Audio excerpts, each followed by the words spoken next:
Bismillah, Assalamualaikum, selamat datang kembali di Fakta Sejarah. Sebuah kisah dari Kak Aisyah Z Shakila, rahasia di balik rumah kontrakan. Awal menikah, aku dan suami mengontrak di salah satu rumah kontrakan. Tak menyangka, dari sinilah segalanya bermula, termasuk kehancuran rumah tanggaku. Keanehan dan kejanggalan kami alami, hingga mempertemukan dengan seseorang yang menyebalkan dan di luar dugaan ternyata dia. Cari tahu di selengkapnya hanya di Fakta Sejarah. Dan ini dia rahasia di balik rumah kontrakan selengkapnya, sebuah karya dari Kak Aisyah Z Shakila.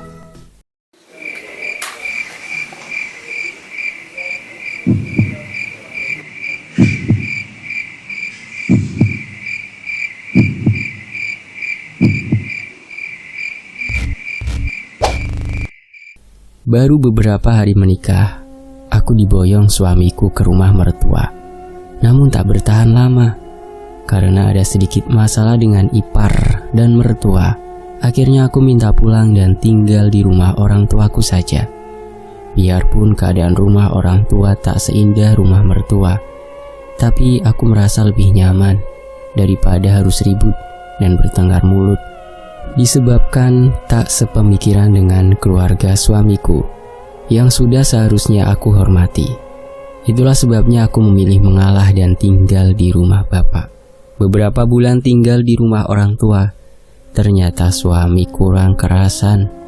Tapi saat itu dia tak banyak bicara, hanya mengeluh saja kalau tak nyaman tinggal di rumah orang tuaku. Sehari dua hari mungkin tak masalah, tapi jika menginjak angka bulan, terlihat jelas kalau ia sangat risih. Sebagai istri, aku pun memahami perubahan sikapnya yang kurang berkenan tinggal di rumah orang tuaku. Ya, karena di rumah ibuku dihuni ramai orang. Rumah kecil dan sempit, hanya 2 kamar saja. Aku dan suami tidur di kamar belakang, sementara orang tuaku di kamar depan. Sedangkan adik-adikku tidur di ruang tengah, tempat biasa kami kumpul bersama untuk makan dan menonton TV. Adik-adikku yang masih kecil selalu meramaikan rumah dengan bercanda dan kadang bertengkar. Mungkin juga itu mengganggu suamiku. Di rumah mertua sebenarnya ada anak kecil, anak kakaknya, tapi taklah seramai di sini. Ia semacam tak biasa dengan bisingnya suara jeritan anak-anak. Lelah pulang kerja menyulitkan suamiku untuk sekedar istirahat. Begitu yang ia keluhkan. Akhirnya kami putuskan untuk mengontrak. Kebetulan dapat rumah kontrakan di kampung lain yang harganya cukup relatif untuk pasangan baru seperti kami. Hari ini kami mulai pindah, dibantu orang tua, saudara dan tetangga terdekat. Untungnya tak banyak barang yang kami bawa, karena aku belum memikirkan mengoleksi isi rumah. Karena rumah pun belum punya. Rumah tangga baru beberapa bulan, barang pemberian ibu saja seadanya yang jadi bekal kami di rumah baru. Ternyata ketika sudah tak serumah dengan orang tua, mau tak mau aku pun nantinya harus membeli, menyicil barang-barang rumah. Kalau sudah ngontrak begini, baru terasa banyak perabotan yang dibutuhkan untuk dipakai sehari-hari nantinya. Singkat cerita, hari ini hari pertama aku dan suami menghuni rumah kontrakan. Kami mempersilahkan rumah yang akan kami tinggali. Rumah ini sudah banyak sarang laba-laba dan sangat berdebu. Entah berapa bulan tak ada yang menghuni.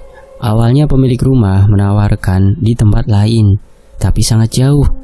Aku kesusahan ke rumah orang tuaku nantinya, jadi memilih di sini saja. Selain murah, bisa dengan berjalan kaki kalau mau ke rumah ibu. Aku disambut baik di lingkungan baruku ini. Tetangga ramah-ramah dan saling bertegur sapa. Namun karena rumah ini sangat kotor, butuh waktu beberapa hari untuk bisa membersihkan secara total. Terpenting kamar sudah rapi saja untuk istirahat kami. Bisa membersihkan rumah sambil jalan. Tiap hari ada saja yang datang untuk menyapa, menyambut kedatangan kami di kampung ini. Tak ada yang aneh. Semua berjalan biasa saja dan sebagaimana mestinya. Ada juga yang sering main ke rumah sambil ngasuh anaknya. Santi namanya. Usianya lebih muda dariku. Dia tampaknya menikah muda karena sudah menggendong anak kecil jika main ke sini. Katanya itu anak pertama. Aku pun sering mengobrol dengannya. Lumayan, ada teman saat suamiku tak ada di rumah. Lagi apa teh? Tanya Santi menyapaku berjalan menghampiri sambil ngomong anaknya. San, ini lagi beres-beres, sahutku sambil sedikit tersenyum. Tanganku gesit mengelap meja. Pintu rumah sengaja aku buka untuk memudahkan udara masuk, karena rumah ini lumayan pengap dan baunya kurang enak, meski sudah aku pel berkali-kali. Santi duduk di teras rumah sambil menyuapi anaknya, sementara aku melanjutkan pekerjaanku sambil menyauti obrolan Santi dari dalam. Teh, kalau malam suka denger yang aneh-aneh nggak dari kontrakan ini sama di kontrakan sebelah? Tanyanya padaku. Tangannya menyuapkan bubur yang ia bawa ke mulut anaknya. Enggak kok San, enggak pernah dengar apa-apa. Emangnya kenapa San?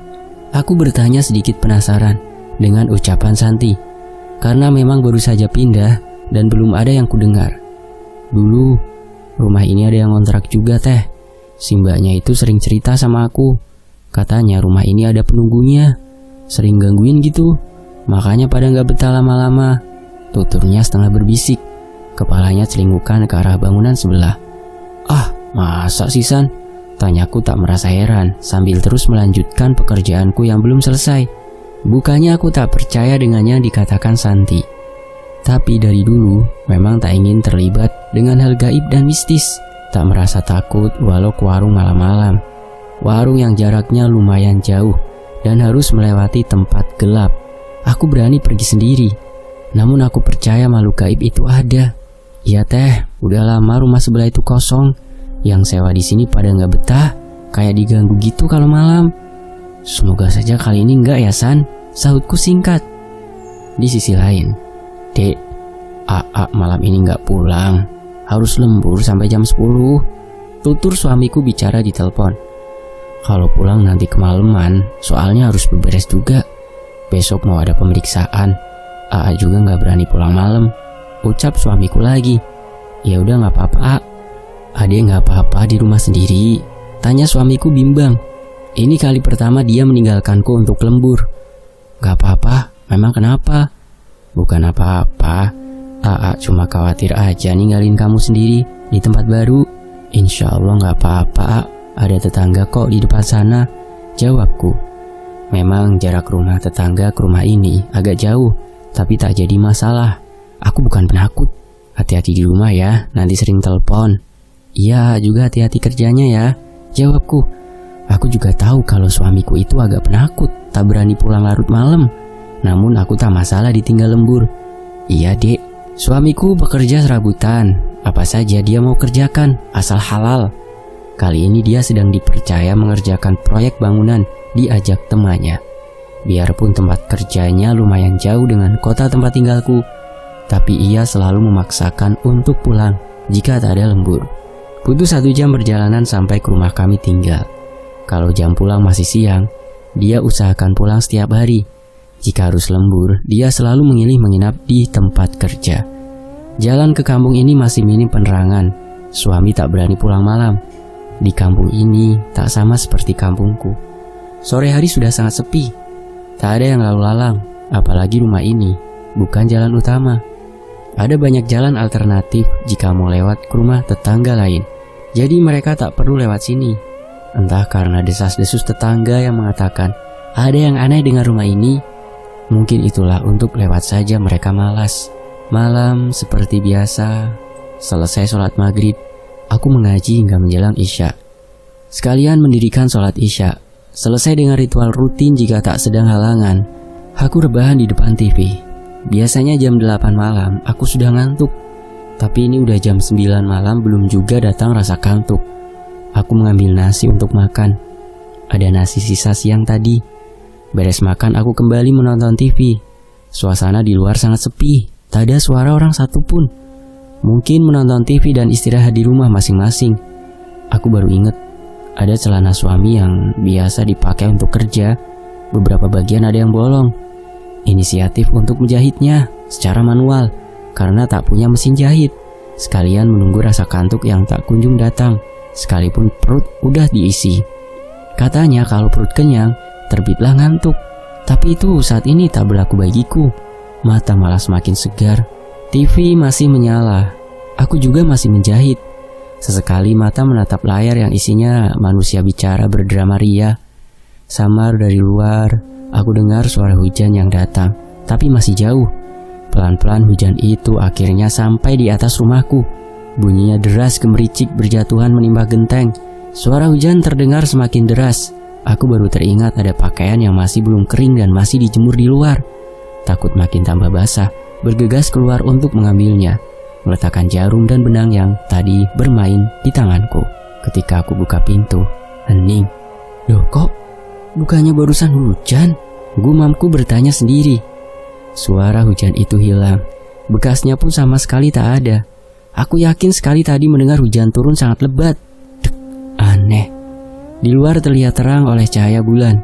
Langit pun berbintang. Masih dengan heran aku masuk kembali dan mengunci pintu. Tak jadi ku angkat baju di luar. Pikiran melayang, mempertanyakan kejadian barusan. Mana mungkin telingaku salah dengar. Mataku sama sekali belum mengantuk. Di sisi lain, pagi-pagi di teras rumahku, ibu-ibu kampung ini udah berkumpul. Ngobrol ngalur ngidul. Mereka cukup antusias dan terlihat gembira. Awalnya cuma Santi yang sering kesini. Ternyata hari ini ada yang lain juga. Aku nimbrung menemani mereka di teras. Ngobrol sambil saling mengenalkan diri masing-masing. Aku juga ceritakan tentang kejadian tadi malam. Mendengar hujan, tapi ternyata tak ada bekasnya. Hujan? Gak ada kok. Aku aja malam baru pulang dari rumah saudara, sahut ibu-ibu berdaster dan sangat cantik. Iya mana ada hujan, sanggah yang lain. Iya emang gak ada, tapi aku dengernya begitu. Pas keluar gak ada bekas turun hujan. Ih kok merinding ya, bisik salah satu dari mereka. Kamu tinggal sendirian malam tadi, kata yang lain. Iya suamiku lembur, paling sore ini pulang. Kalau aku mana berani teh, apalagi tinggalnya di sini, serem. Santi begidik. Kenapa harus takut? Gak ada apa-apa kok, ini aku masih hidup, selorohku sambil terkekeh. Mereka tampak heboh menanggapi ceritaku, membahas hal itu dengan riuh, karena memang mereka tak merasa ada hujan. Aku memang tak merasa takut, selagi mereka yang disebut penghuni rumah ini tak mencelakai. Selalu jadi pengingat, ketakutan yang berlebihan adalah puncak dari masalah itu sendiri, bukan berasal dari hantu. Agak siang barulah para ibu-ibu bubar dan tak muncul lagi hingga sore. Cuma Santi saja yang masih sering sesekali datang kala sore melihat keadaanku. Di tembok rumah kontrakan ini, suami menggantung beberapa lembar kaligrafi yang waktu itu diberikan mertuaku. Katanya, di rumah baru harus ada ayat-ayat suci Al-Quran yang dipasang untuk menjaga rumah dari gangguan makhluk halus dan sebangsanya. Beda denganku yang kurang percaya dengan hal itu. Aku lebih memilih mengaji langsung. Seperti kata mertuaku harus memasang tulisan ayat-ayat, aku lebih memilih mengamalkan dan membacanya dengan lisanku sendiri. Namun menghargai pemberian mertua, aku pun tak bisa menolak demi menjaga perasaannya. Bisa makin keruh hubungan kami kalau aku macam-macam. Keempat tulisan kertas itu dipasang sejajar. Hanya dua ujung atasnya saja yang ditempel menggunakan paku kecil. Sementara bawahnya dibiarkan menjuntai tanpa perekat. Malam ini suamiku ada di rumah. Dia tak lembur karena kebetulan pulang masih sore. Malam ini suamiku tidur lebih dulu. Dia kelelahan sepulang kerja. Aku sedang rajin menjahit. Ketagihan kemarin. Kalau sudah sekali jadi ingin menjahit pakaian yang lain. Sengaja siang hari sudah kupilih baju yang akan dijahit. Ada beberapa baju yang masih layak pakai, yang jahitannya merenggang dan terlihat bolong. Kulihat di tembok tulisan yang digantung itu bergerak-gerak seperti terkena angin. Herannya hanya satu yang terbang, yang lain masih tergantung tak bergerak. Keningku berkerut. Dari mana datangnya angin? Tak mungkin juga ada angin dalam rumah sampai menerbangkan tulisan yang dipaku. Gorden yang letaknya dekat pintu pun terlihat tenang-tenang saja, tak terusik. Tulisan segera kuambil, segera memasangnya kembali dan aku lanjut menjahit. Akan tetapi, kertas yang lain ikut terbang. Aku memandang dan berusaha tak berpikir aneh-aneh. Memasang lagi kertas itu dan kembali dengan benang, juga jarum. Keempat kertas itu kini bergerak bersamaan dan terbang, lalu berjatuhan di lantai. Aku mulai merasa ada yang aneh. Kemudian bangkit berjalan menuju kamar untuk membangunkan suami. Ah, bangun! Aku mengguncang-guncang tubuh suamiku. Dia bangun menatapku. Ada apa, Dek? Tanya suami sambil mengusap wajahnya yang masih mengantuk. Itu di luar, tulisan yang digantung terbang. Terbang gimana, Dek? Terbang kayak terkena angin. Aku udah pasang lagi, tapi terbang lagi. Begitu terus udah 2 kali. Masa sih? Kok bisa? Apa kurang kuat ya kasih pakunya? Ia bertanya pertanyaan yang tak bisa ku jawab. Suamiku bangkit lalu berjalan melihat ke ruang TV tempatku menjahit tadi dan melihat apa yang aku ceritakan. Mana yang jatuh, Dek? Ini masih nempel semua, ucap suamiku heran. Tangannya menunjuk tulisan yang menempel di dinding. Hah? Aku berhambur menghampiri suamiku. Tadi beneran terbang terus jatuh, ucapku yakin. Anehnya tulisan ayat-ayat itu masih tergantung rapi di tempat asal. Aku merasa ada yang janggal di rumah ini. Padahal aku yakin dan tak salah lihat, tadi tulisan itu benar-benar terbang berkali-kali. Tapi kenapa sekarang terpasang sendiri? Aku mulai kebingungan. Kamu yakin, Dek, lihat tulisan ini jatuh? Suamiku bertanya merasa tak yakin dengan yang kulihat. Masa aku bohong sih? Ucapku merengut kesal. Bukan bohong, Dek. Bisa jadi adik salah lihat atau adik ngantuk, sahut suamiku meyakinkan. Gak salah lihat kok, belum ngantuk juga. Ini baju yang dijahit masih adik pegang. Tukasku sembari menyodorkan baju yang kujahit tadi. Ya udah, jahitnya besok lagi aja. Lagian malam-malam jahit baju. Kata orang tua mah pamali, Dek, tegur suamiku. Aku tak menyahut ucapan suamiku. Cepat-cepat membereskan baju-baju yang belum selesai kujahit dan segera menyusul suamiku yang sudah lebih dulu berjalan ke kamar untuk melanjutkan tidur. Mata yang belum bisa terlelap mengingat lagi kejadian kemarin tentang hujan yang berbohong. Iya, suara terdengar jelas tapi tak ada wujud. Apa benar kata tetanggaku soal rumah ini? Entahlah, asal jangan ganggu aja. Aku mengambil air wudhu, berzikir, jika sempat membaca beberapa lembar ayat suci Al-Quran, menjadi rutinitas sebelum tidur. Barulah bisa tidur dengan lelap. Sebelum subuh aku sudah bangun, seperti biasa menyiapkan bekal untuk dibawa suamiku ke tempat kerja. Suara azan bersahutan, aku membangunkan suamiku agar sholat ke masjid. Dia bangun dan segera bersiap untuk sholat berjamaah di musola kampung ini. Aku mengambil air wudhu, lalu ke kamar membentang sejadah. Baru saja hendak sholat, tiba-tiba dipanggil suamiku. Dek, sini Dek. Motor kita mana? Kok nggak ada? Teriaknya dari ruang TV. Aku yang belum sempat melaksanakan sholat, segera menghampiri suamiku. Apa sih, Adek mau sholat juga ganggu aja. Nanti keburu lewat waktu subuhnya, ucapku kesal sambil membetulkan mukena. Ini motor hilang, kan bisa juga dimasukin ke dalam, kata suamiku. Dia mulai panik. Motor yang biasanya terparkir di ruang TV tak ada di tempatnya. Hah? Hilang? Tanyaku tercengang. Memang biasanya juga motor ada di ruang TV. Apa mungkin ada pencuri ya, Dek? Apa motor diambil maling? Tanya suamiku yang masih keheranan. Maling? Iya. Dia memeriksa lewat mana pencuri masuk. Kunci rumah masih tergeletak di meja TV. Pintu juga masih terkunci. Jendela semua tertutup rapat. Suamiku melihat atap. Mana tahu ada yang bolong jadi jalan masuk. Kalau ada pencuri dari atas genteng, harusnya pintu nggak tertutup. Dia keluar dari mana? Ini rumah masih dikunci. Tuturku heran. Ya juga sih. Terus motor kemana? Kami masih bingung. Kita sholat subuh aja dulu, udah telat. Ayo. Aku mengajak suami sholat. Akhirnya ia pun tak jadi ke musola. Kami sholat berjamaah di rumah gara-gara motor hilang. Selesai sholat, suamiku berniat mencari motornya. Sekalian laporan ke Pak RT tentang kehilangan motor itu. Aku pun ikut. Pintu rumah kami kunci. Belum jauh melangkah, tampak kontrakan sebelah rumah kami, pintunya terbuka. Biarpun masih gelap, bisa terlihat ada motor yang terparkir di dalam sana. Dek, itu motor bukan? Tanyanya sambil tertegun. Kita lihat, kalau bener, kok bisa ada di situ? Kami berjalan masuk ke rumah kontrakan sebelah. Setelah diperiksa, tak salah lagi, itu motor suamiku. Aku dan suami saling tatap. Kami bertanya-tanya, mana mungkin suamiku salah memasukkan motor ke kontrakan sebelah? Aa malam gak salah masukkan motor kan? Tanyaku memastikan. Masa salah? Adek juga tahu sendiri udah dari sore Aa masukin kan? Iya juga sih A. Malam waktu adek jahit baju, motor itu masih ada di rumah. Gimana caranya bisa kesini? Juga gak tahu. Di kampung ini hanya ada 2 saja rumah khusus untuk kontrakan.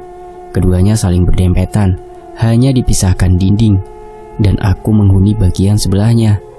Tiap rumah kontrakan ini hanya ada 1 kamar, 1 ruangan TV, dapur, dan kamar mandi.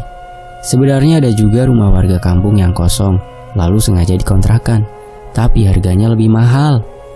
Beda dengan yang khusus kontrakan, harganya lebih murah. Lagi pula, kami pun masih belum punya anak, jadi kami lebih memilih ambil khusus kontrakan saja, biarpun agak sempit. Rumah kontrakan di sebelah rumah kontrakanku ini sudah lama kosong. Sedangkan rumah yang kami tempati sudah beberapa kali ada yang isi.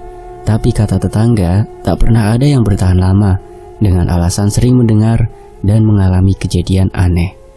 Aku tak mau berpikir macam-macam, walau hal itu kini kami alami sendiri.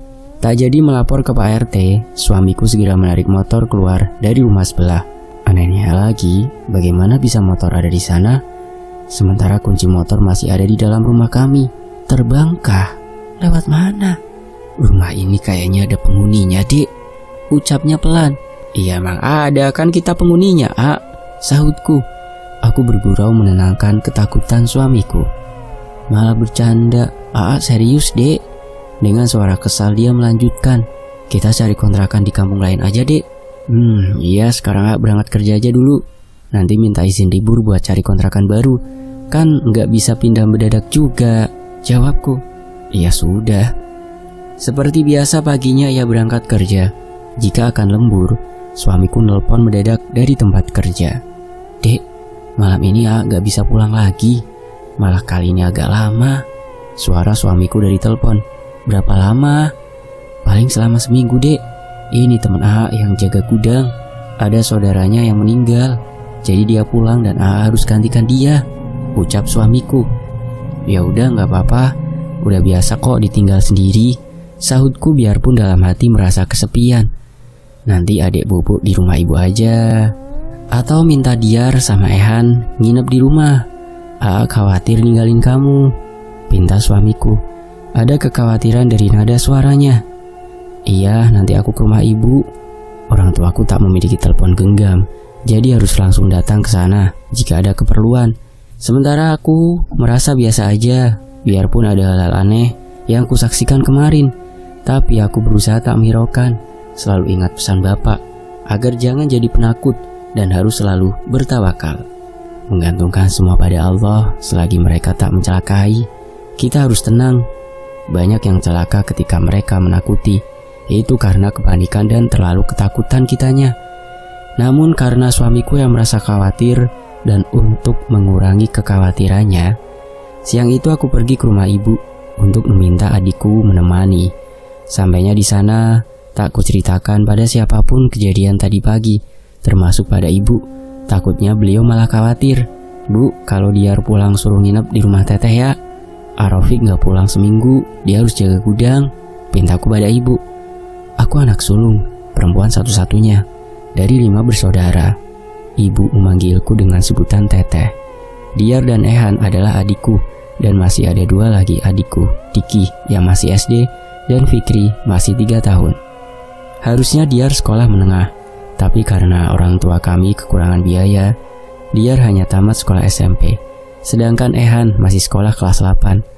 Kalau Rofik gak pulang, teteh nginep aja di sini, pinta ibuku. Gak apa-apa bu, teteh tidur di rumah aja. Lagian udah biasa kok ditinggal lembur, tolakku pada ibu. Hari sudah sore, aku pamit pulang. Diar masih belum pulang membantu bapak dagang. Biasanya mereka pulang sore hari. Jika dagangan sudah habis, belum sore pun kadang mereka sudah pulang.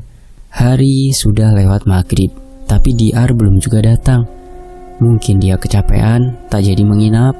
Aku pun tak masalah tidur sendiri malam ini. Setelah Isya terdengar suara salam dari luar dan ketukan pintu. Aku kenal itu suara Diar. Kirain gak jadi nginep di. Kemana aja jam segini baru datang? Kamu udah makan belum? Aku memberondong adikku dengan pertanyaan sambil mengajaknya masuk. Ini nih, Ehan mau ikut nginep, tapi minta antar jajan dulu. Beli mie ayam di depan sana, ngantri banget. Jawabnya sambil masuk diikuti Ehan. Tangannya menenteng plastik berisi makanan yang ia beli. Kok Ehan ikut? Emang besok gak sekolah? Tanyaku. Besok Ehan pulangnya subuh teh. Kalau kesiangan ya gak usah sekolah, sahut Ehan sambil terkekeh. Aku cuma menggeleng. Jangan gitu, sekolah yang rajin. Pulang subuh nanti teteh bangunin. Kami berkumpul di ruang TV sambil mereka makan mie ayam yang super pedas. Sesekali aku comot mie itu dari keduanya. Pedes banget ini. Kamu sih Han, kebanyakan sambal. Gerutu Diar sambil mengipas mulut dengan tangan.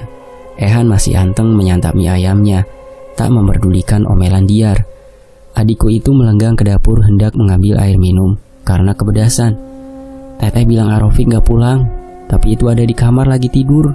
Kalau gitu, tadi aku gak nginep, badan aku pegel soalnya, kata Diar sambil menghampiri dan duduk berkumpul lagi, lalu melanjutkan makan mie-nya.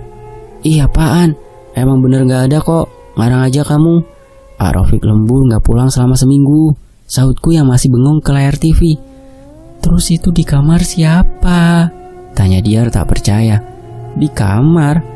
Aku bangun menuju kamar, tak percaya dengan ucapan adikku itu. Mana? Gak ada siapa-siapa juga.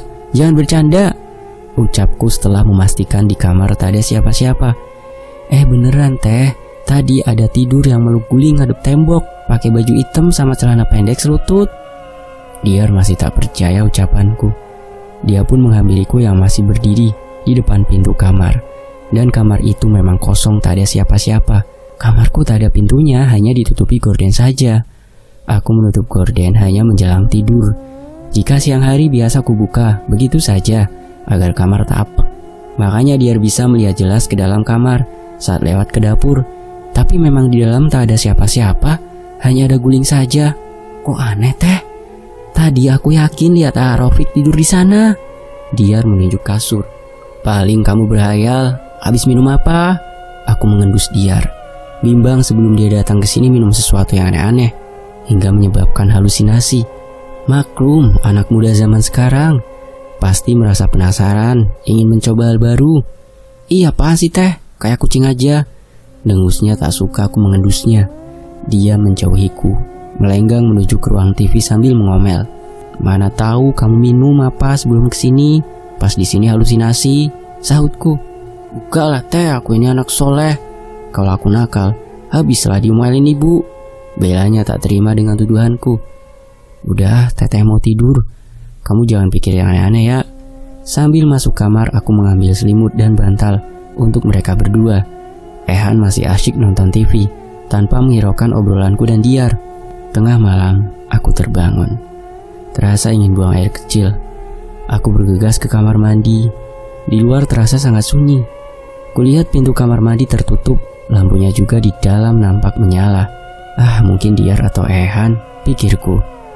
Suara gayung dan air dari dalam seperti dibuang-buang dan dimain-mainkan. Lantas aku mengetuk pintu sambil bertanya, siapa di dalam? Jangan dibuang-buang gitu airnya, teriakku dari luar. Aku memang mengirit penggunaan air agar tak terlalu mahal bayar listrik. Dari dalam hening, tak lagi terdengar suara air yang dimain-mainkan ataupun yang menyahut. Lama aku menunggu, tapi adikku tak keluar juga. Aku ketuk lagi, tapi tak ada sahutan dari dalam. Diar, masih tak ada jawaban. Han, kesal juga lantas aku mencoba mendorong pintu. Ternyata tak dikunci. Pintu kamar mandi terbuka, kosong. Tak ada siapapun di kamar mandi dan lampunya tak menyala. Lalu tadi yang kudengar suara air dan lampu menyala itu apa? Namun aku tak peduli. Tetap masuk melanjutkan ingin buang air kecil yang sedari tadi kutahan. Kejadian barusan cukup membuat aku keheranan. Tanpa berpikir aneh-aneh, tak ingin mengisi pikiranku dengan rasa takut, menepi segala pikiran aneh. Setelah selesai dengan hajatku, segera masuk kamar dan melanjutkan tidur. Belum pun kembali terpejam, sayup-sayup terdengar suara anak ayam seolah tengah berteriak kehilangan induknya. Anak ayam siapa sih malam-malam gini keliaran? Gumamku hanya bertanya sendiri. Suara anak ayam itu terdengar semakin dekat dan terus mendekat ke arah rumah kontrakan ini. Piak, piak, piak, piak. Suara anak ayam yang disauti benda yang terjatuh. Seperti benda besar dan berat, entah apa. Kata orang-orang tua dulu, kalau ada suara anak ayam tengah malam, itu si Nyikun. Ya, Nyai Kunti. Tapi aku sendiri tak pernah melihat secara langsung kebenarannya. Jadi hanya membiarkan saja. Aku tak terlalu peduli dan melanjutkan tidur. Besok saja aku lihat benda apa yang terdengar jatuh tadi. Singkat cerita, setelah sholat subuh aku keluar melihat benda apa yang jatuh tadi malam. Tapi di luar tak ada apapun. Adik-adikku pamit pulang. Aku berpesan agar besok mereka menginap lagi. Tampaknya mereka tak mendengar suara anak ayam ataupun benda jatuh. Syukurlah agar adikku tak merasa ketakutan. Pagi-pagi Santi mengajakku ke pasar membeli kebutuhan dan belanja sayuran. Aku ikut ajakannya karena bosan juga di rumah tak ada kerja. Di sepanjang jalan dia asyik bercerita dan berceloteh. Aku hanya mendengarkan dan sesekali menyahuti omongannya. Dia juga bercerita kalau rumah kontrakan sebelah rumahku akan ada yang isi. Kata siapa, San? Tanyaku. Waktu itu aku lewat di depan rumah pemilik kontrakan. Dia manggil dan nanya. Baik sih orangnya, selalu menyapa. Terus dia cerita bakal ada yang ngontrak di sebelah Teteh. Oh ya, syukurlah. Biar aku ada teman dan tak terlalu sunyi kalau gak ada Arofik nanti. Iya Teh, moga aja mereka betah. Biar Teteh juga ada yang nemenin. Iya San. Kami pun belanja seperti biasa dan pulangnya aku masak untuk diri sendiri karena Arofik masih lembur. Ingat Diar dan Ehan pasti menginap lagi, jadi sore saja aku masak lagi untuk mereka. Sorenya hanya Diar yang datang. Aku bertanya, kenapa Ehan tak ikut? Katanya takut. Semalam dengar ada suara anak ayam dan benda jatuh. Ternyata adikku juga dengar. Aku pikir cuma aku saja. Aku pura-pura tak tahu saja, khawatir Diar juga merasa ketakutan jika aku cerita mendengar hal yang sama. Suamiku rajin menelpon, sering menanyakan kabar saat ia istirahat. Suami mana yang tak risau meninggalkan istrinya di rumah sendirian? Aku memberitahunya kalau adikku menemani. Tak ku beritahu kejadian tadi malam pada suamiku. Nanti malah dia makin tak tenang di tempat kerja. Aku tadi mencuci baju agak siang, jadi sore ini baju-baju belum kering. Aku minta Diar membuat jemuran dari tambang, biar baju yang belum kering bisa digantung sementara di dalam rumah saja. Cuaca sudah gelap dari sore tadi. Bimbang turun hujan dan membasahi bajuku yang belum kering. Baju yang digantung masih agak basah, mungkin karena berat semua gantungannya tertumpu di tengah. Setelah makan dan menonton TV, aku masuk kamar. Diar tidur di ruang tengah seperti kemarin. Mataku pun terpejam dan mulai melanglang buana ke alam mimpi. Teteh, sayupku dengar suara membangunkan. Mata terbuka dan masih sangat mengantuk. Kulihat Diar sedang mengguncang-guncang kakiku. Dia ketakutan. Ada apa sih Di? Ganggu aja. Aku bangun dan duduk menghadap Diar. Aku lihat jam di dinding jarum kecilnya menunjukkan angka 1. Masih malam ternyata. Kenapa Diar membangunkan? Aku tidur di sini aja Teh, aku takut. Diar memohon sambil ketakutan. Takut apaan sih Di? Udah sana tidur lagi, usirku pada Diar. Gak ada apa-apa juga. Itu di depan jemuran Teteh ada yang mainin. Jemurannya dijajar-jajar satu-satu, nyatu lagi. Dijajar lagi gitu aja terus sampai lebaran soang Teh. Kirain tadi aku mimpi, taunya enggak. Makanya aku lari ke sini. Suara Diar setengah berbisik menahan takut. Ih, kamu mah penakut. Teteh malah tidur di rumah ini sendirian, gak ada apa-apa. Beneran Teh, aku gak bohong. Ya udah, biar Teteh tidur di depan. Akhirnya Diar tidur di kamarku dan aku mengalah tidur di ruang TV. Aku merasa kesal dengan mereka yang seolah sedang bermain-main di rumah ini. Aku baca ayat-ayat Al-Quran sebisanya, lalu bergumam pelan. Kalian jangan main di rumah ini. Aku gak ganggu kalian. Siapapun kalian pergi. Dengan kesal aku tertidur setelah mengajak mereka bicara. Subuh ketika aku bangun melihat TV, layarnya retak. Kelakuan siapa ini? Aku menggumam sambil tertegun. Bersambung, nantikan kelanjutannya hanya di Fakta Sejarah. Teman-teman juga bisa mampir ke akun KBM-nya Kak Aisyah ya. Nanti linknya ada di deskripsi. Dan Fakta Sejarah pamit, nantikan kelanjutannya. Sampai jumpa. Wassalamualaikum warahmatullahi wabarakatuh. Alhamdulillah.